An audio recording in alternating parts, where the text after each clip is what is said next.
Previously on the Adventures of Lola Badiola. Whoever had defeated Park Jae-bong was going to feel the full force of his revenge. He wasn't just going to rehack SMZ, he was going to attack the company that protected them. He was going to bring down Texpania. Hello and welcome back. You have reached Chapter 12 of our podcast. Your command of common expressions, phrasal verbs, and advanced vocabulary is improving with each episode. And in the story so far, you have met the management of Texpania, the programming team of J-Block, and the North Korean hackers. In this episode, we are going to bring all of these protagonists together. We're going to find out what happens when their worlds collide. So strap yourself into your seat and get ready for the start of a roller coaster ride. The Adventures of Lola Badiola. Chapter 12. The Press Conference. Lola and Cayetano returned to the Adriatica building on Gran Via after their coffee together. They were having a friendly chat about the best restaurants in the area, but stopped abruptly when they entered the office. The whole J-Block team was standing together, silently looking up at the television screen on the main wall. It was showing one of the 24-hour business news channels. Lola and Cayetano joined the rest of the group. "What's going on?" asked Cayetano. "Shh, just listen," replied one of the coders dismissively. A press conference was just about to begin. All the journalists and photographers were in their seats waiting for the presentation to start. The side door opened, and through it walked two people that Lola knew very well, her ex-boss, Luis Brunha, and the CEO of Texpania, Mario Ruiz de Velasco. The two men sat down at a long table, with their lawyers either side of them. "Hey, Lola, old friends of yours," shouted JJ from across the room. Lola moved forward to see the screen more closely. Mario looked as elegant and imperious as ever, but Luis was merely a shadow of himself. His face was white as a sheet, and he had dark rings around his eyes. He looked 10 years older than when she had last seen him. "What's this about?" asked Lola. "They've been hit," replied JJ. "What?" Lola couldn't believe it. Europe's biggest IT company, the provider of cybersecurity services to thousands of companies around the world, had been hacked. "Their share price is down 20%, added JJ. Before Lola could react, the press conference started. "Good morning, everyone," said Mario, in his customary relaxed but authoritative manner. "Yesterday afternoon at exactly 2 p.m. we experienced an intrusion in our systems. Let me explain the context of this attack, the action we have taken, and the results of that action. As you know, our company is one of the global leaders in fintech, particularly in the area of cybersecurity. A few days ago, we successfully neutralized a ransomware attack on a Swiss insurance company. Shortly after that, the same group of hackers gained access to our own systems and released a series of viruses. We immediately shut down the infected areas and disarmed the viruses one by one. Within 6 hours, we were once again fully operational.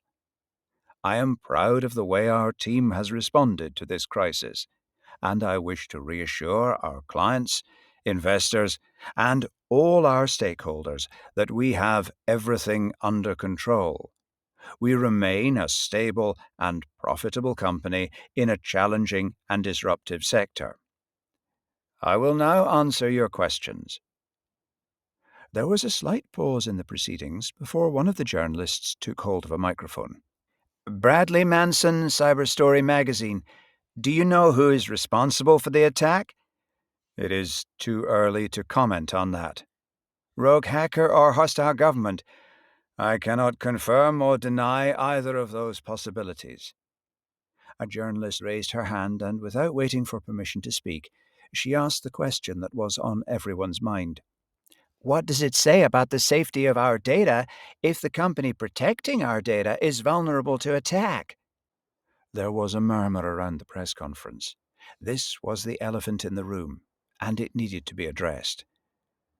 We are living in unprecedented times, said Mario Ruiz de Velasco calmly and confidently, having prepared for the questions with a rehearsed response that was loaded with rhetorical devices.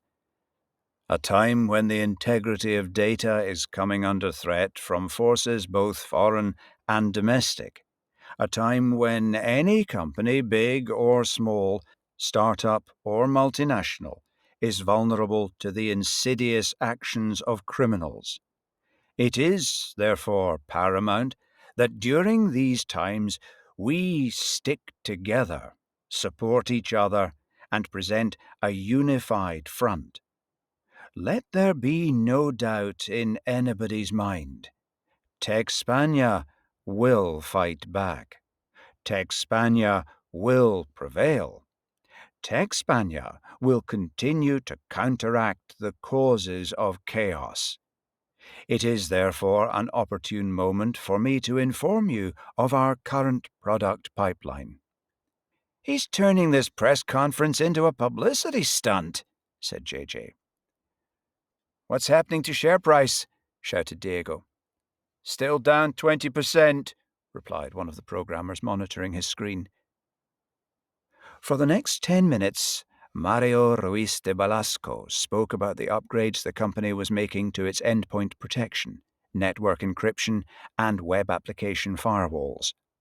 It looked like he was going to bore the press conference into submission until a journalist interrupted him with a question that caught everyone's attention. Was it an inside job?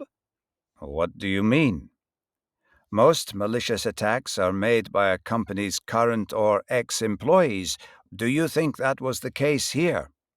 We are pursuing all lines of investigation. Is it true that the account manager responsible for the Swiss insurance company recently left? Yes, we had to fire her. The journalist made a note in his book and then asked, Is she implicated in this incident? Mario Ruiz de Velasco leant back in his chair and took some advice from his lawyer.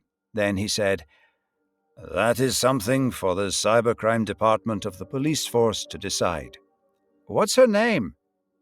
Ruiz de Velasco turned to Luis Bruna and waited. Luis hesitated for a moment, then leaned forward so that his lips were touching the microphone. Lola Badiola. Her name is Lola Badiola. Ruiz de Velasco gave the journalists time to write down the new information, and then he looked directly into the television camera. I hope that I can be the invisible hand that guides the police towards these criminals, whomsoever they may be. One by one, the J-Block team turned to look at Lola.